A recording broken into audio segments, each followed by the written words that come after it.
Hello, hello, hello, and welcome to Straight No Chaser with Dr. Julius Bailey. Of course, I am Dr. Julius Bailey, and we are live on the campus of Wittenberg University, where we are as you know, we're still in full fall swing. Actually, on campus today, we have a phenomenal event, I guess, if you call it phenomenal, but we have a testing today. And so it'd be a day for our campus to test students and faculty and staff and that kind of thing. For those who know, this is your first time on Straight No Chaser. Welcome. We are a 1 hour digital talk show, right, that engages you in news, culture, politics, and just all out fun, right?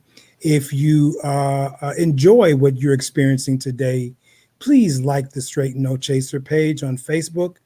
You can also subscribe to the Straight No Chaser on YouTube and share it with your friends. If you noticed, I don't have my co-host with me today. Ms. Tisa, as you know, works in our school system, and she was only here Monday because obviously it was Labor Day. But she's back in school and she's working, and so I'm by myself. I'm kind of sad, right? But if you want to come be a guest co-host with me, come holler at me. If you missed Monday's show, right, with me and Tisa and Dr. Hinton, you might want to go back and watch it, right?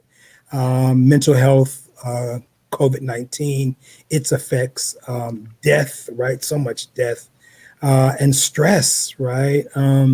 And we titled it "When Men Mourn," and it was a very informative show for any of you watching, especially brothers. And so, many of us are wrestling with trying to keep peace and tranquility during these trying times.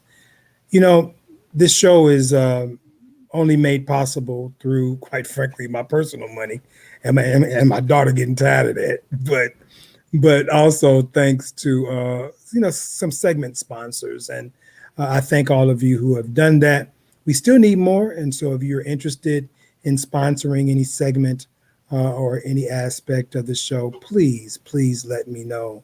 Today's show, as well as Monday's show, was brought to you by Victoria Gaither and Stu Frith. They are philanthropists and community leaders in Maryland, and I think Australia as well. They have like 2 homes. It's kind of interesting. But, I thank them and for this week and their sponsorship, and I look forward to you. So listen, many of us, a lot of us probably consider Ohio North, right? I mean, we're certainly freed land, right? But, how many of us who are watching this in Ohio, Illinois, Indiana, obviously on the Northeast, how many of us used to take trips in the summer to North Carolina or Mississippi or Alabama or Louisiana, right? If you were like me, sometimes those trips were kind of agonizing sometimes, right? The heat, right? It was blistering hot down there. The bugs, right? You go out all times of night. The bugs are everywhere. But we got to be honest. We also had the sweet tea and the fresh food and the slower pace for family conversation and life lessons. Some of you might even have learned how to garden from watching older family members down south who had years of experience in farming and they, in all the areas of gardening that they teach you down south, or down south with an F if you stay still down there. Well, our first guest today is someone who believes in farming. He supports and advocates for growers across the state of Ohio and nationally. And so I want you, Straight No Chaser family, to welcome my first guest, our first guest, Mr. Terry Cosby, the state of Ohio's head conservationist for the Department of Agriculture. Hello, sir. How are you? Hey, I'm doing great, and good morning to you. Thanks for having me.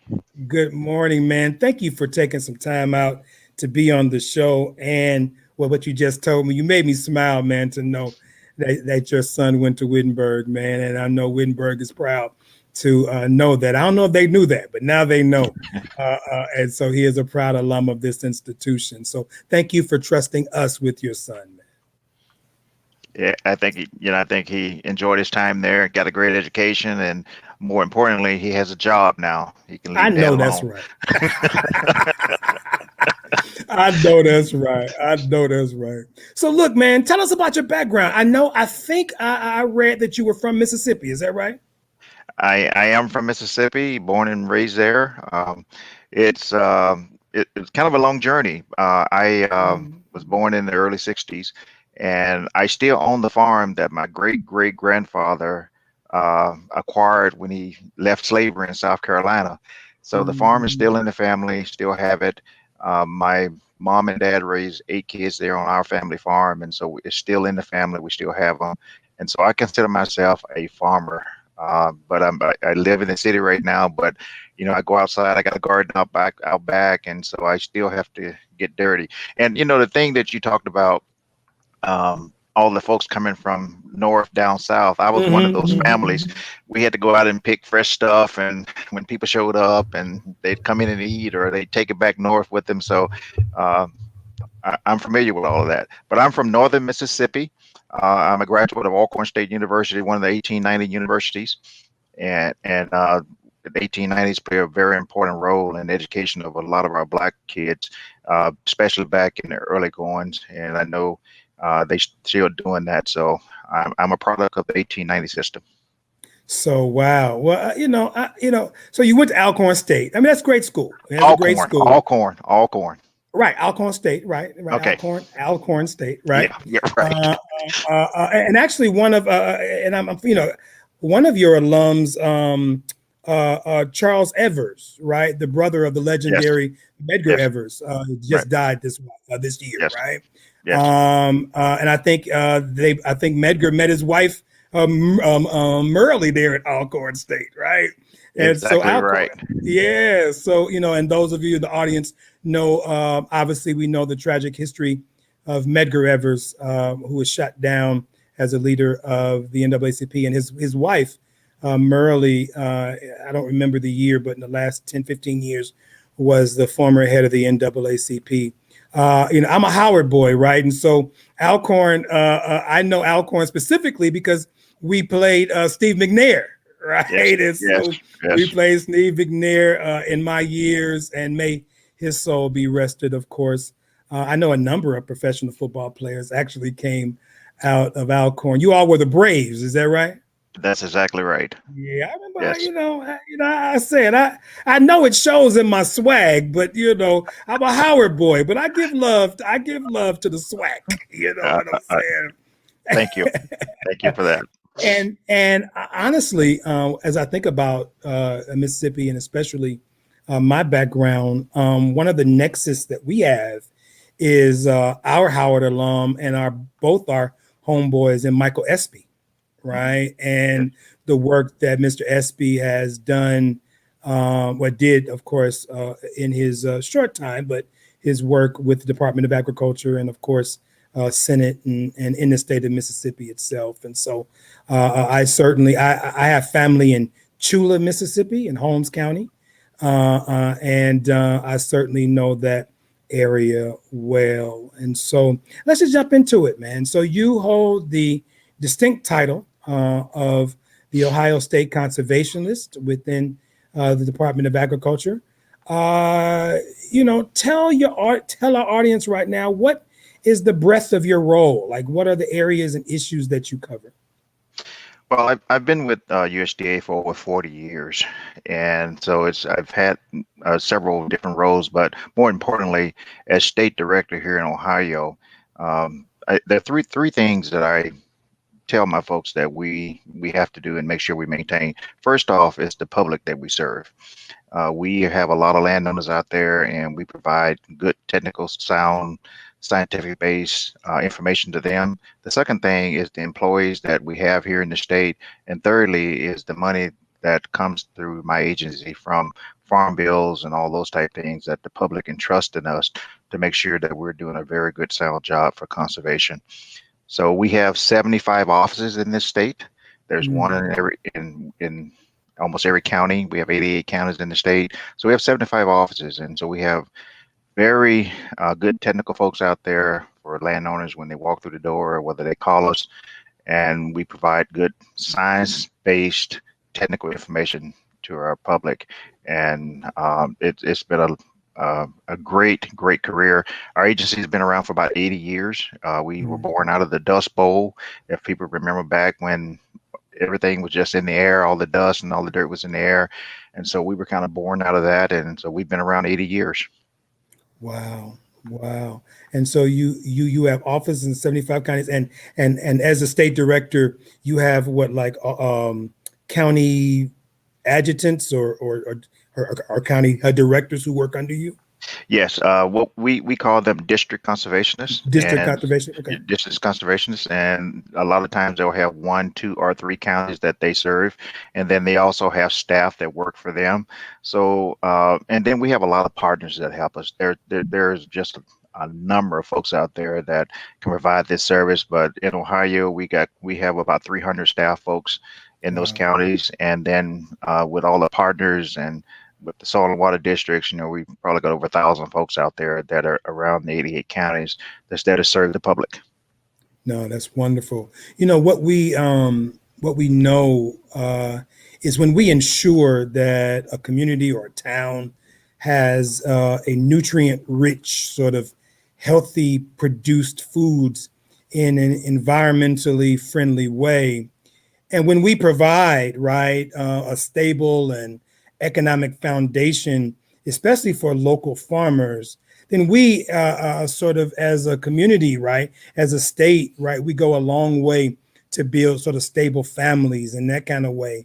And so we think about eco-friendly aspects of farming and of the soil and conservation. Can you kind of just help us? A lot of people in the audience, obviously, they know how to, maybe just to plant some greens, and they probably heard, or they know, in certain areas they have to have raised beds because of certain toxins. Help us to understand your role. What's the relationship of, sort of the maybe a percentage, or just in general the sort of the balance between being an environmentalist and a conservationist that's dealing with farming as well?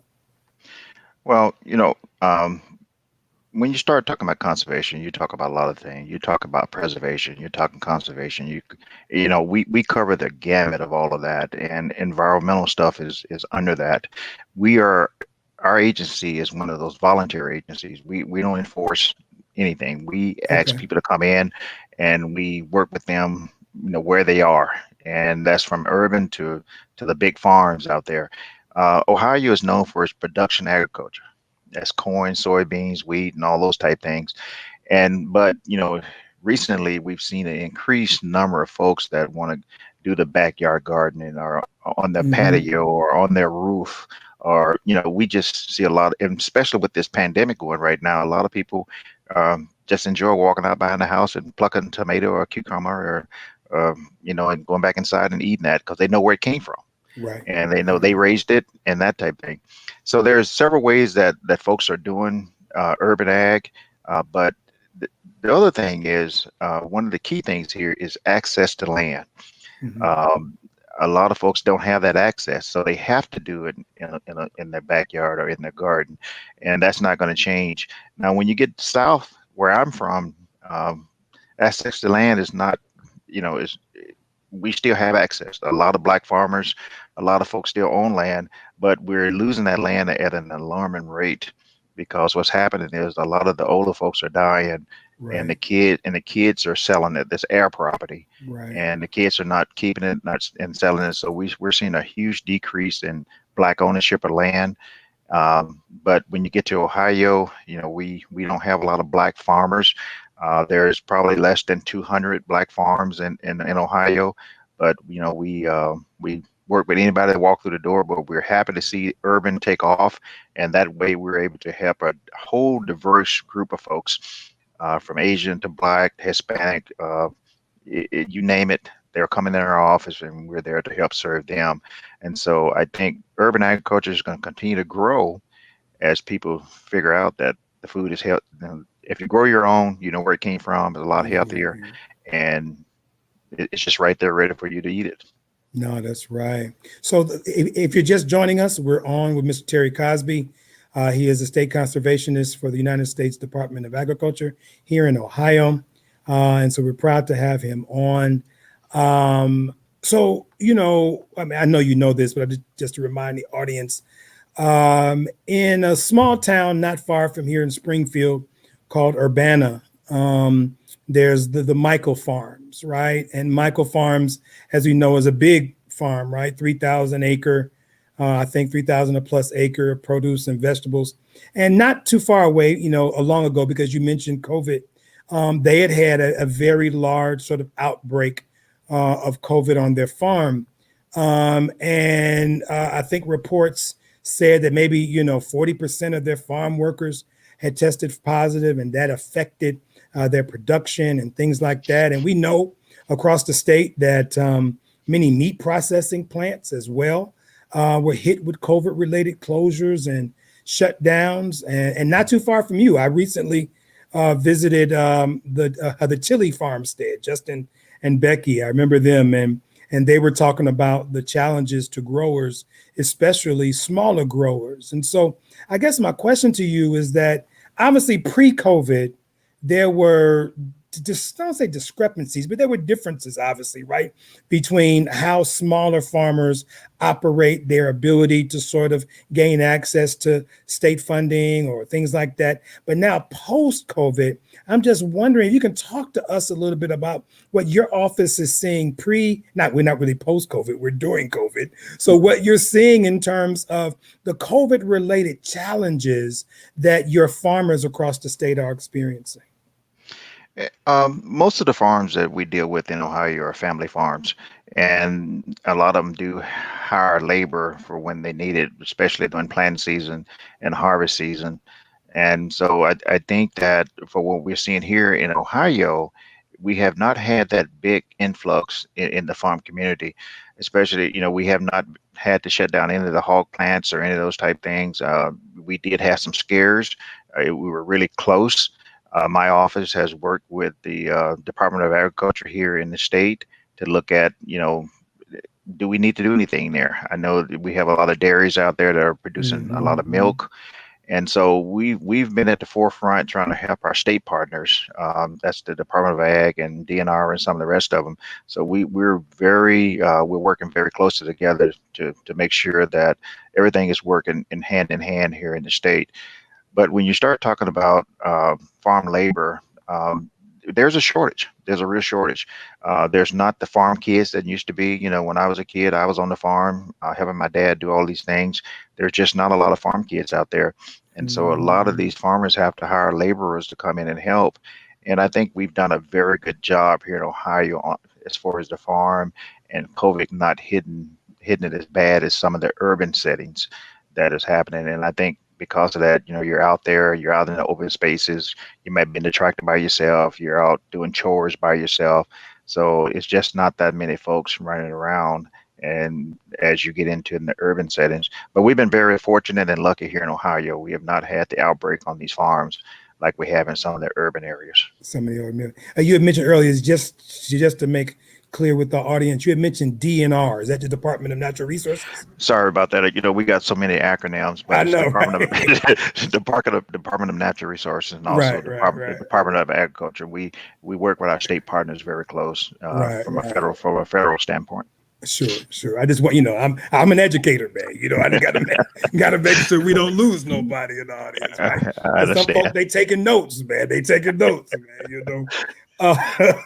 So obviously, luckily, like you said, we haven't had that much problem here. But again, you've been doing this for years, man. And so, I do want to talk because we know that across the country, and this show is relatively national show, and so we know that there are people who have been family farmers, big and small, who have been affected.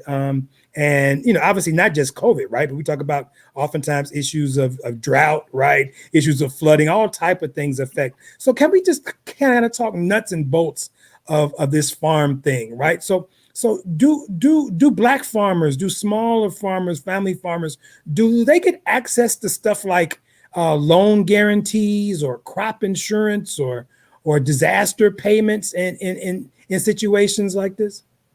There are a number of federal agencies on the USDA. I happen to be on the conservation side. I have some counterparts here in the state that we call Farm Service Agency, FSA, where those direct payments and loans and those type things. And also we have risk management that's on the USDA. That's a such agency, and they handle the insurance side of the house.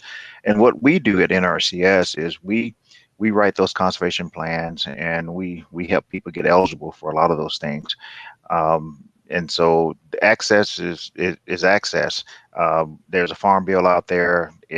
This last farm bill really stresses the underserved. It stresses for veterans, historically underserved landowners, women landowners. It has all those key factors, and so that's something that we look at in the states.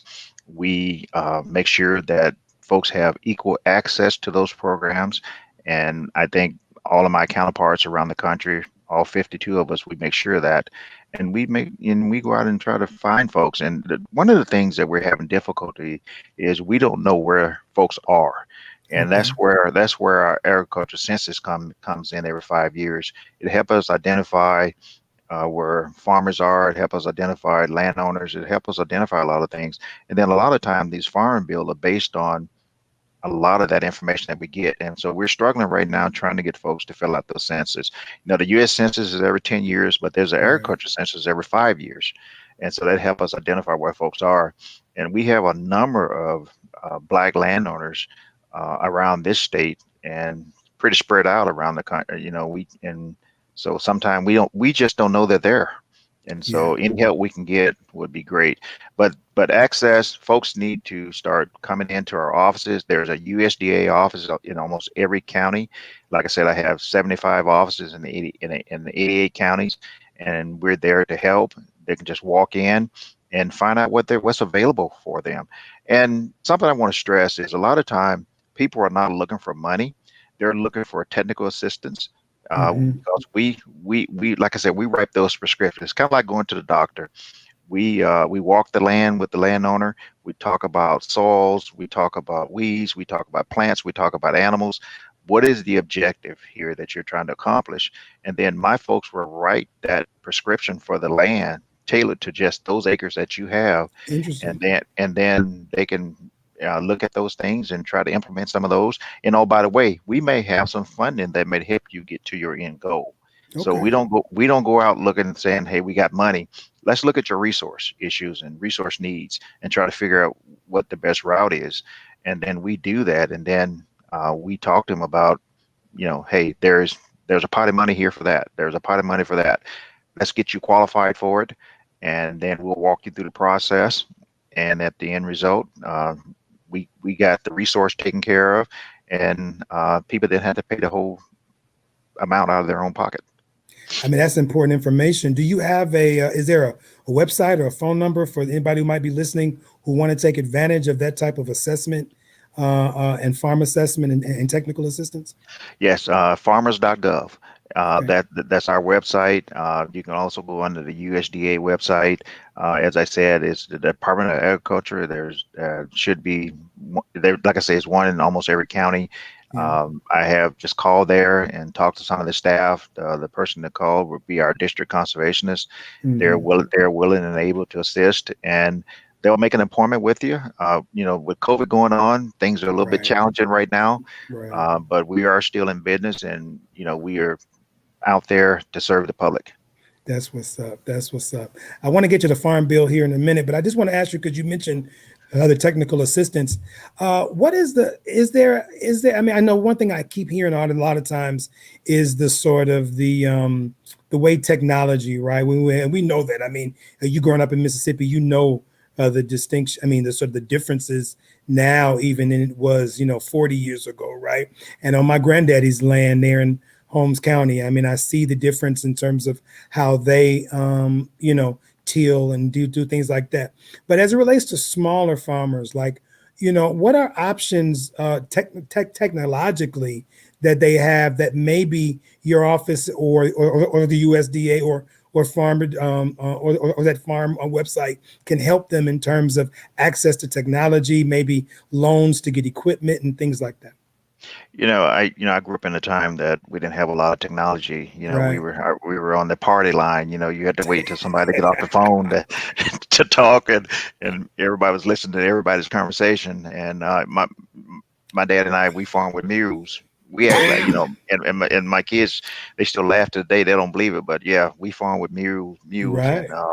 and that's how we got things done, and that's how my dad was able to raise a family there. The technology has really changed, and one of the key things is broadband, um, access to the internet. And just like right now in COVID, most everything is being done over the internet. And so if you don't have broadband or high speed, it's pretty hard to get some of those things done. And also access to equipment. The equipment has changed so much. I look at the tractor that my dad and I had when we were farming. I look at some of these tractors now. You don't even have to have a person in them. You can set the GPS and tell the tractor to go do some things, and it's out there doing those things by itself, and don't have to have a person in the cab. And Right. so, but those things are very expensive, and a lot of the small farmers can't afford that. Right. So affordability is one of the things that we talk to landowners about. How can we technically recommend these things so that you can afford it, and it's all about profit. You Right. have to make money when you're doing this. And so the Right. bottom line is we're not recommending a lot of these expensive things, but we're trying to make sure that the land is sustainable and also profitable for those landowners. But the technology has changed so much, and it's changing every day, and it's hard to keep up, even for us to keep up with it, because a lot of times landowners will walk in our office and tell us about some new technology that we've never heard of. And so folks are really out there, and we're trying to keep that pace. But right now, the biggest thing is having that computer and having broadband and being able to get on and communicate, because a lot of these things that we're talking about you can do right over the internet if you have access. Right. And you can go to those websites and download a lot of these forms we're talking about. And there is a process people have to go through when they come into office. And a lot of times in the Black community, trust is a big thing. When you say, here, I'm here from the government. And so we have to build that trust in those Right. communities, that any information that you're sharing with us is going to be held private, from signatures to social security numbers to bank account information. So I think we've built a great trust, my agency has, with the general public here in Ohio. And so when folks see us out there, they know we're there to help, and we're not there to do anything else but help. That's great. That's great. You reminded me of something, and I'm getting to the last question. You reminded me of something that my granddaddy used to say. He used to say, JJ, don't worry about the mule being blind. Just get behind it and hold the line.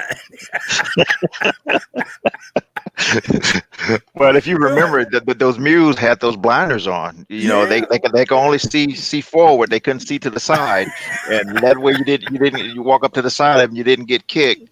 But yeah, every morning my task was to go out and catch the mules and get them ready to Mhm. go, and then at night to make sure that we got them fed and all those type things. But we graduated from that, and we got a tractor and some things. So it was a progression. But I understand hard work, and I Yeah. understand some of the Yeah. challenges that a lot of our folks face trying to do this. And that's why it's so important to me to be in this job. I've been in this job for the last 16 years here in Right. Ohio, and so it's important to me. And I just want to be a good servant to all the people that we come in Right. contact with. Yeah, man. I thank you for that. And so I remember in my last one of my last years of graduate school, I remember the United States Department of Agriculture had really admitted, to something that you said earlier in terms of not, yeah, I mean, they actually admitted about discrimination against Black farmers, right? And so I know later on, maybe about 8, 10 years ago, the Congress had mentioned something about that there were some disparities, especially with Native Americans as well. And so we know now that that 2018 Farm Bill, it does, as you said, it does a lot to sort of meet some of the discrepancies of history's past. And I know, especially with those of us, I mean, more you than me, because Howard is kind of north, but many of the HBCUs, right, have been benefited by this new farm bill. And so can you just give us and the audience a little bit of understanding of what the 18 Farm Bill has done and what it means for Black farmers and farmers who have been sort of historically discriminated? Like I said earlier, one thing is building that trust. And when folks walk in the office, they have to trust that we have their best interests at heart. And I think that's something that you will see when you walk into those USDA offices. Because when you walk in, my office is there, Farm Service Agency office is there, and sometimes rural development is there. And so it's a USDA complex, and we try to maintain those offices so we're all in one place. So when farmers walk in, they don't have to run all over town looking for us. And Mm-hmm. also the state agencies are also located. So it's a USDA complex. I think what the Farm Bill is doing, and I say, and that census is a key part of that Farm Bill, because if we can't identify where these folks are and how many folks are out there, it's hard to write a Farm Bill that Right. covers everyone. So I still want to say that census is important, but when you start looking at the Farm Bill, and some of the key factors there, I think it's opened up a lot of access to a lot of folks that didn't have access maybe years ago. And I want to be on the positive side of this. It's people like me and my counterparts at USDA. We're making sure that people have equal access, Mm-hmm. and that we're getting that information out there to make sure that folks understand that. And so there are some things in there for limited resource farmers, and I know a lot of our Black farmers fall under that. That means that you might not have access to capital. That means you Right. might not have access to machinery. So there are some key factors in there that some small interest loans or maybe some no interest loans, and some grants, and there's all kind of things there that people can apply for. Also, when we start looking at our veteran farmers, we have stuff there. We have stuff for beginning farmers, people that want to get into farming. Mm. There are some things there for those individuals. So this 18 Farm Bill was, and these farm bills just keep building on each other, and 18 Right. just got better for that. So there's a lot of things there that people qualify for, and so they can come in and sit down with us. If we don't know those answers, we got our sister agencies there, and we got specialists all over the country that can help. And so the main thing is getting access. That's the Right. main thing, is getting access and making sure they walk into those doors out there and visit with us to make sure they can, if you want to farm 1 acre, let's help you. Let's If help you you want get to it done. if you want to farm 5,000 acres, let's help you get it done. And the key here is sustainability and profitability, because if the soil is not sustaining itself, you may farm a few years and be out of business. And if you're not making a profit, you're going to be out of business. And so that's Right. what my agency does, is try to make sure that happens. Right. Well, thank you, man. We've been on with Mr. Terry Cosby, and we are grateful and gracious for your time. We know that this weekend, right, you will join our brother in Kevin Magruder, right, my homie Yes. down there at Antioch. You'll Yes. join him at the Black Farming Conference on September 11th and 12th.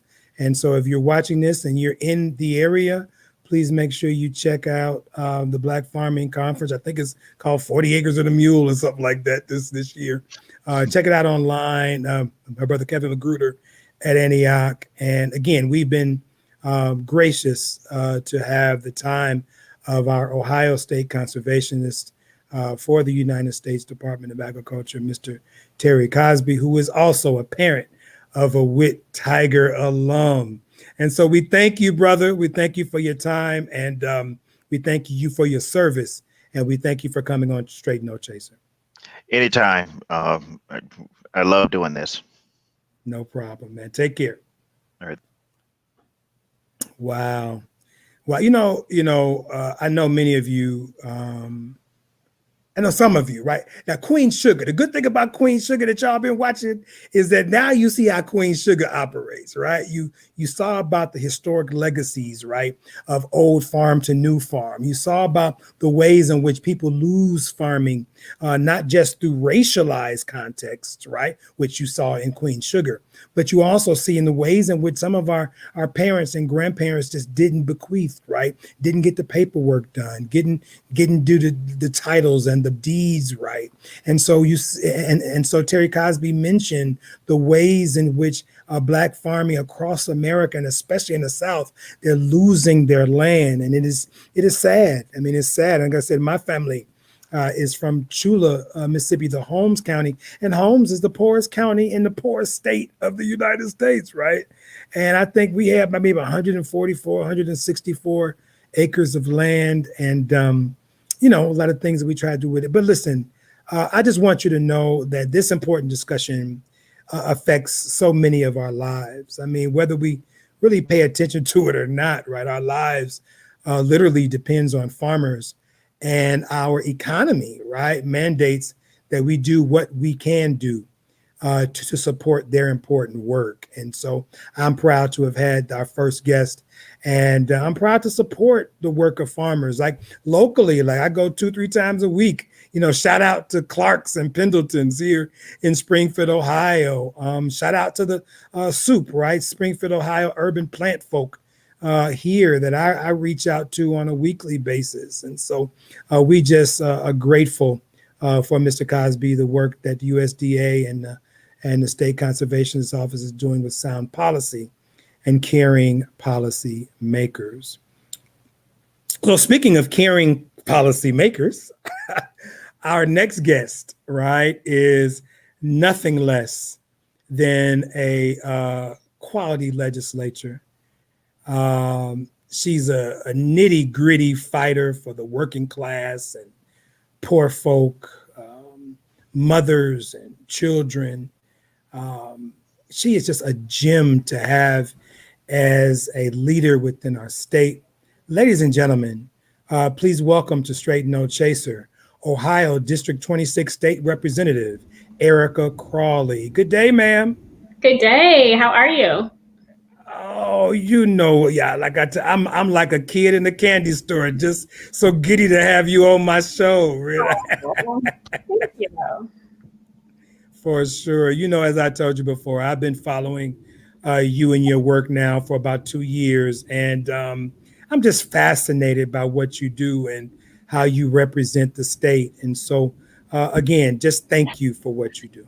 Yeah, no problem. Well, thank you for following me and keeping track of what I've been up to in the 26th House District as well as the state of Ohio. No question. So let's just jump right into it. I know I heard about a family member that you have. So tell us a little bit about, I think, is it Auntie Marvell? Auntie Marvel. Auntie Marvel. Yes. Okay, so tell us a little bit about Auntie Marvel and her influence on your life and becoming an elected official. Oh, wow. I think I've said before, it's hard for me to talk about my Auntie Marvel and not get emotional. I feel like she was an angel walking amongst the living, and she is no longer with us. She passed away in 2009, but was my mentor, my role model, my everything.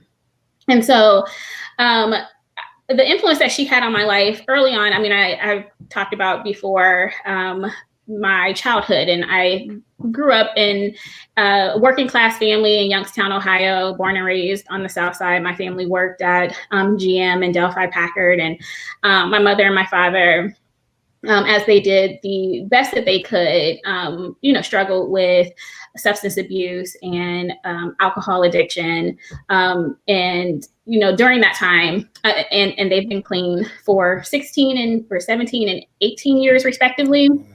But during that time, my Auntie Marvel was the person that I could count on every day or anytime I had something going on. She was very involved in the church. And so she would pick me up every Sunday morning to go to junior church and on Wednesdays for choir rehearsal. And, she really dedicated her life to Christ and being Christ-like. And so she had a spirit of public service. She was always doing something for someone or adopting a family in the church or with the church who were less fortunate. She would buy groceries, she would buy clothes, she would adopt children, and, really make sure that they had what they needed when it was time to go to school. And so I wanted to be like her. I wanted to have that spirit and live Christ-like and, put other people before me. And so I ended up donating my kidney to her in 2002. She didn't ask. She told the family that, she had kidney disease and that she was going to be going on dialysis, and going from nothing to like dialysis 3 times a week. And it was going to be in depth. And I was like, you know what, I'm going to get tested. And I was in the military at the time, living down in Virginia, but worked it out where I could get tested. And the day of her birthday, which was like March 9th, I got a call from the hospital and they told me I was a perfect match. I couldn't be more perfect of a match if I was her own child. And so, I'm sorry, March 19th. And so I ended up, going through the rest of the testing, donated my kidney to her, and almost 6 years to the day, 5 years to the day, she was in the hospital, and we were having a conversation about the upcoming presidential election. And she was very sick at the time. And so I was having a conversation with my uncle, her husband, and we were just talking about who was going to come and be the next person that would advocate on behalf of our community, like a Barack Obama. Mm-hmm. And she took down her oxygen mask and she said, "Why not you?" I always say, like, I never thought about it. It never crossed my mind. And those words will always live with me because 1, that was the last time I heard her speak. And 2, whenever I get into a place where I'm like, well, who's going to do X, Y, and Z? And I'm always looking for someone else. I can look at myself and be like, why not you? And why not me? Yeah. So. Wow. What a story. And what a testament of what family means, of what even mentorship within family, right? We always tend to try to look outside, but sometimes our greatest mentors are within our families. And certainly, and then that why not me? I mean, we should hashtag that. Everybody watching, everybody going to watch should just hashtag the why not me and give that shout out to Representative Erica Crawley. So you represent the east side of Cleveland. Of Columbus, excuse me. And I know that area you fight hard every day. So tell us about your district. Tell us about some of the policies that are important to you in your district, and so sort of what you do to fight on their behalf. Absolutely. So I, like you said, represent the east and southeast portion of Columbus. I do have a little bit of Reynoldsburg, Canal Winchester, and Groveport, which are surrounding suburbs. And so I would say some of the main issues facing my community, I do have a majority minority community. Around 57% of my community is Black or people of color, and healthcare and jobs. When I talk about healthcare, I really mean maternal and infant mortality, and really prioritizing maternal and infant health and addressing that head on and addressing the disparity. In Columbus, there is an organization called Celebrate One, and they work in partnership with like Ohio State and Moms to Be, and other organizations that really work on infant mortality and making sure that babies get to their first birthday and beyond. And so they have targeted zip codes. I think they start out with like 8 to 10, and I have 5 of them that are directly to my zip code.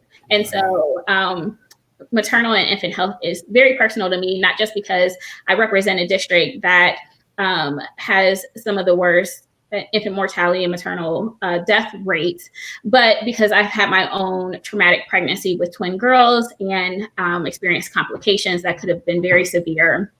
And so some of the things that women deal with going into a healthcare system that doesn't treat them fairly and equitably, I know that firsthand. Another issue with my district, or that's a priority, is education. I say that I have come into the legislature, or even before I came into the legislature, my career prior to the legislature has been a commitment to break the preschool to prison pipeline.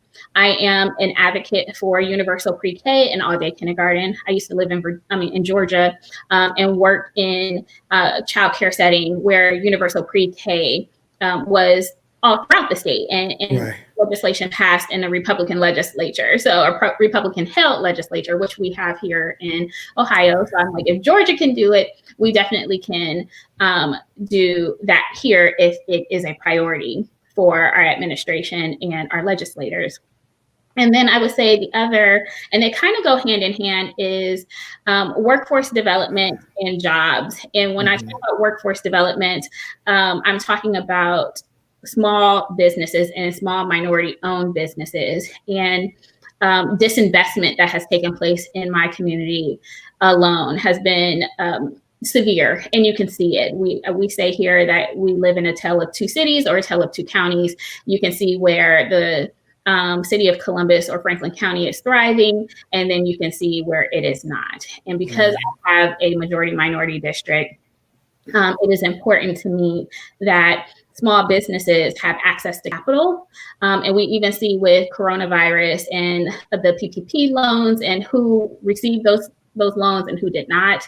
A lot of small minority businesses were shut out of that funding. So access to capital continues to be an issue, and job creation continues to be an issue. And then for the people who do have jobs, having a living wage is an issue. Here in Columbus or in the state of Ohio, a living wage is around $15.25. We know that the average renter only makes about $13.25. And when you look at my district, more than 80% live in unaffordable housing. So more than 30% or sometimes 50% of their income is going to the roof over their head and water running. Right. So those are the main issues. Right. I mean, and that's why your voice and your advocacy is so important, because we have to keep those issues at the forefront, right? I think how I came to know you, right, or at least know of you, is through your work with infant mortality, right? And I have a very dear friend, I call her a sister, who had lost her fourth child she had lost.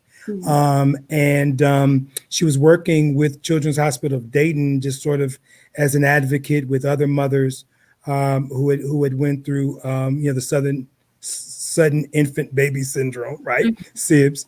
And she had told me that she had either heard you on a conference call or saw a video, and just and she was like, JB, it's this woman out of Columbus you need to meet, like she's powerful, I was like, yeah, whatever, But then when I heard you speak, and when I realized your passion. At that time, I didn't know the connection with your personal life. I just know that you were fighting on behalf of mothers, and it just meant so much to my sister/friend.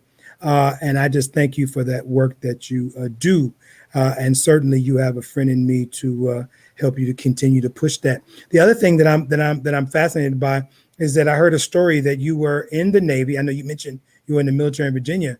But you're in the Navy, and that you walked away, right? You walked away to, again, be a caregiver, right? You already told us the story about Auntie Marvel, but then the story I understand is that you walked away from the military to care for your mother. Right. Is that about right? That is correct. Yeah.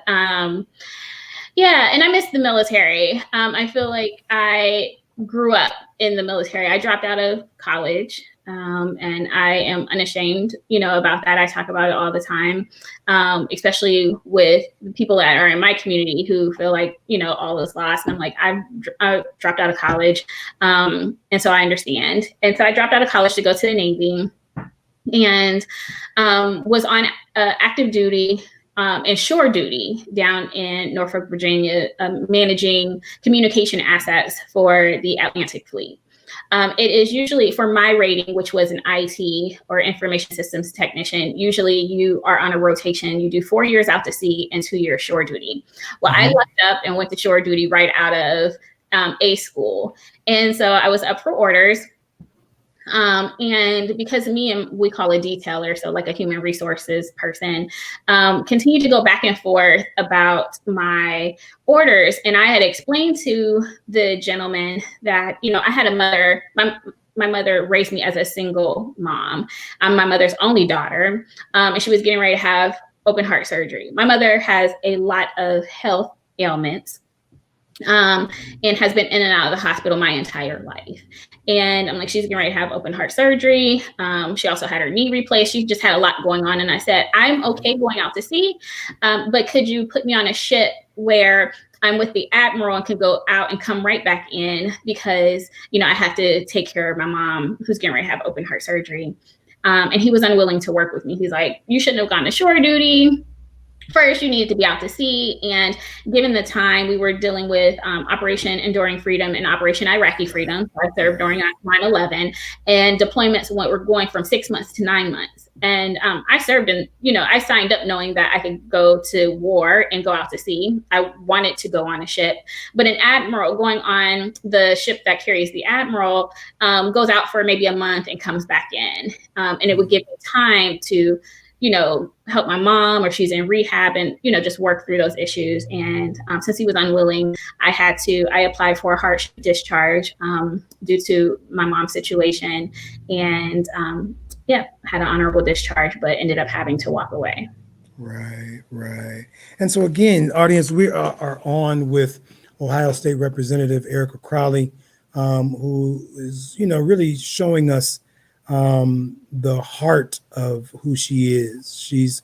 We know her as a staunch advocate in Columbus, but she's given us a little bit about her backstory, a little bit about the sort of the veins, if you will, the underbelly of sort of what drives her, what motivates her. And so far, we've heard two phenomenal stories about sacrifice and selflessness and the ability to make sure that her work and her life is meant to give to others. And so, it is no secret that it is people like you, Representative Crawley, that really, really make me smile. You are the type of people that I think the world needs more and more of, to understand what love looks like, to understand what justice is and the expression of love in public. And so we know, and we just thank you for that. And it happens to be the case, right, that you're currently up for re-election, right? And so,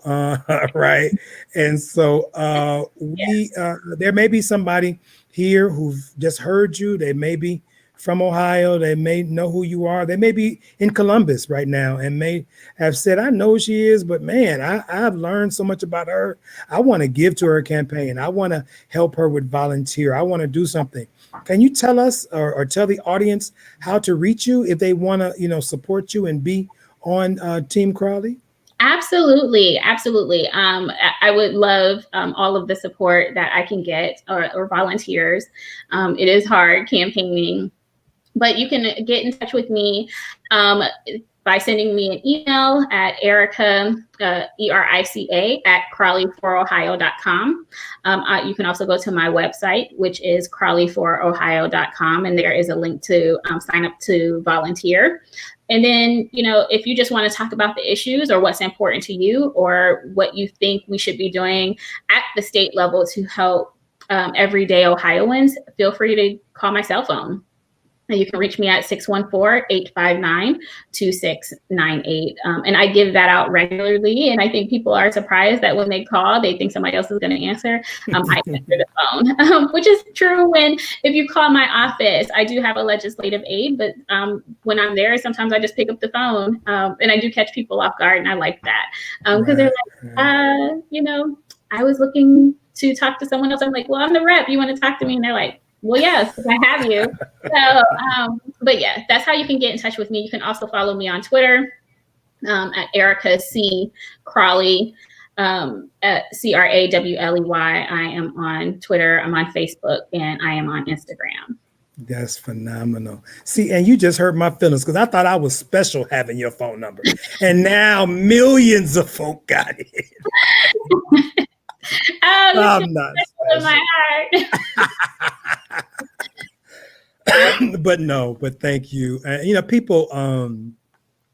People tend to, and I'm grateful for this, but people tend to trust me and know that, I go 100% for people who I'm down with. And so, I just want you to know that, I'm going to, whatever I am, as many people that I talk to, I'm going to constantly put your name in their spirits and let them know that I'm down with you and that I love you because you love us. And because, and I believe so wholeheartedly that your future is bright. And I think the brightness of your future has all to do with the brightness of our future in Ohio. And so I just want to thank you for coming on today. I also want to, ask you to, please share my hellos to your fellow executive members, right, of the Ohio Black Legislative Caucus, right? All of you just make my chest big, man. Y'all do some good work. Obviously, President Howe's, whose leadership just oozes every time she steps into a context, right? And obviously, Minority Leader Sykes and we love her, and Brother Phil and Brother Thomas West. Please give them my hello. And if there's anything I can do to serve you all, don't hesitate to use me. So thank you again for coming. Shout out to Faith and Hope as well, right? Yeah, they're upstairs. They're virtually today at school. So right. Shout out to them. Yeah, I have my 13-year-old is in the house now. She's doing her virtual work right now too. So maybe we'll get them all together for some ice cream or something sometime. Absolutely. So I know y'all got that hot dog spot near your area, right? What is it? Hot dog? I got the name of. Yeah. Buns and Brews. Yeah, we got to get out there. Yes, it is owned by a gentleman who's originally from Youngstown, Will Hightower. Really, really great spot. So if, whenever you're in town, let me know. I will be there. And anybody who's listening, if you come to Columbus, try out Buns and Brews. I know that's right. Well, thank you very much. And tell Faith and Hope that, Wittenberg University is a great school. And when they graduate, they can come holler at your boy. You know what I'm saying? I will tell them. I will. Thank you so much for having me. It's absolute pleasure. Thank you very much. Have a good day. Oh, that was so much fun. Straight No Chaser. Listen, man, this is, it's hard, right, doing this without a co-host, right? But, it's also rewarding, to have the kind of guests we had today, right? Guests who, are just like our big brothers and big sisters and, in case of Miss Crawley, my little sister, but they just do so much great work. And, this is why I do what I do here, Straight No Chaser. I mean, I don't complain, it is work, shout out to my engineer, brother Steven, who's holding it down. But, we do this because we know that our community, that communities around us, that people we care about needs to be highlighted. And we try our best to highlight the best of who we are as a people, but also the impact that we have, right? And the impact that we have crosses racial bounds, crosses sexual identities, crosses gender, crosses religious orientations. But all it has one thing in common, that is love, right? That is care, that is concern. And so if you like Straight No Chaser today, especially if this is your first time, please come back. Lock it in. We're here every Monday and Wednesday, 11 a.m. Eastern. Obviously, you can see it. You can read. You can see the repeat on YouTube at Straight No Chaser. Obviously, here on Facebook at Julius Bailey, PhD, or Straight No Chaser with Dr. Julius Bailey. Listen, today is an important day in your life. Make it a great one, and do what Representative Crawley said. Hashtag, why not me? Make today the day that you'd make special. Peace.